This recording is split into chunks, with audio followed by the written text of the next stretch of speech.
Hey everyone, I'm Kristen Dickerson and welcome to this edition of 5 Talk Street. It is once again time for NBC 5, Telemundo 39, and our local animal shelters to clear the shelters. Joining me right now is Jeannie Sadie. Jeannie is the manager of animal services for the city of Mesquite. It's good to see you. Thank you. Thanks for having me. So this is seriously our favorite time of the year to clear the shelters. It is such a wonderful event. For those people who don't know about it, do you mind breaking it down? How does this affect you? What happens at your shelter on Clear the Shelters Day? Yeah, absolutely. So Clear the Shelters is really exciting. It actually started in North Texas 5 years ago and then went national. It started as an idea from the shelter manager, Corey Price in Irving. And then it was such a great idea. We had, I think, 80 shelters participating the first year, and now there's over 900 nationwide. So our goal is every shelter that's participating waives their adoption fee for the day. So every animal, cats and dogs are free, and our goal is to get every single one in our shelter adopted. That is so exciting. And we do literally clear some shelters. Like Absolutely. It is the best feeling in the world to yell, the shelter is clear. Yeah, we got 100% of our pets adopted in Mesquite last year, and it was so great. We had one dog left about 4:30.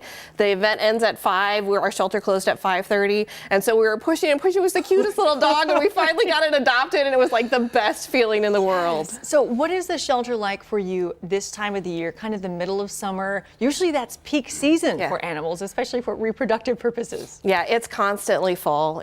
We'll have, 10, 12 kennels open in the morning and 0 kennels available by the time we close that same day. Yeah. It's just puppies coming in, kittens over kittens over kittens coming in.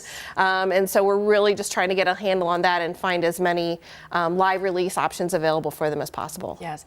As far as families thinking, hey, I think I might be ready to either add one more pet to the family or finally get that dog for my child, what should they be thinking about now before they show up that morning? Right. So you really want to go with an animal that's going to match your family's lifestyle. Okay. Not necessarily the one that, is the cutest to you. Yes. So think about, how active is your family? How much time do you have to train it? So if you think you really want that cute little puppy, that's a lot of time and attention to potty train and keep it from chewing everything up. Yes. But if you go with like a 2-year-old dog, a lot of times they're more mellow. They can pick up on things a lot quicker because they may have had some training in the past. Yeah. Even if they had been an outside dog before, I find a lot of times it's a lot easier to house train them because they're used to going on the grass. They're not used to going to the bathroom on your carpet. So think about all those things and have those conversations with the staff or volunteers that are at the shelter where you go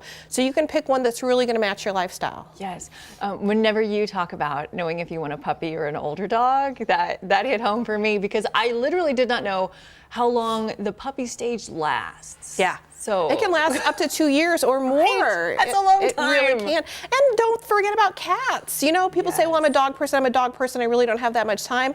Cats are a lot less low maintenance. You have a lot of cats that have a really dog-like personality. You have a lot of cats that will fetch a toy for you. Yeah. And, they're easier to leave for longer periods of time because you don't have to take them outside to go to the bathroom. So true. So do you think it's a good idea for people to come and visit your shelter maybe a couple days ahead of time and just kind of scope out if they connect with any animals? Yeah, what's absolutely. So keep in mind one of the things about a lot of these shelters that are participating are municipal shelters. Okay. So a lot of the animals that are going to be in their care are still on a stray hold period. Now we will still take adoption applications for those animals, and I think most shelters will, so that we can have an automatic live release option for them if they don't get reclaimed.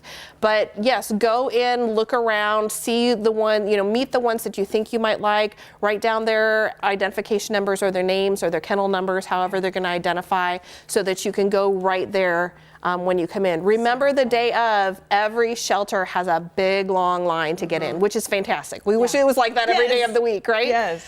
So be patient, get there early, bring water because it's August and it's cold outside, or hot outside, sorry.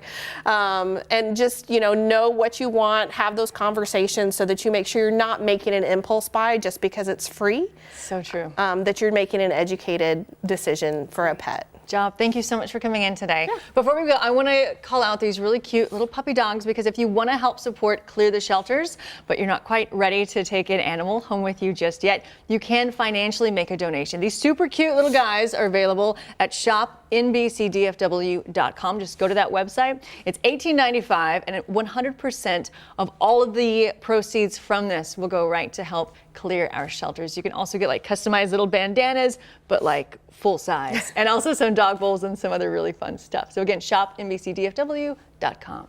Well, if you would like to adopt an animal from a Clear the Shelters shelter, just visit cleartheshelters.com and find the shelter that's closest to you. Don't go away. We'll be right back with more from 5 Talk Street.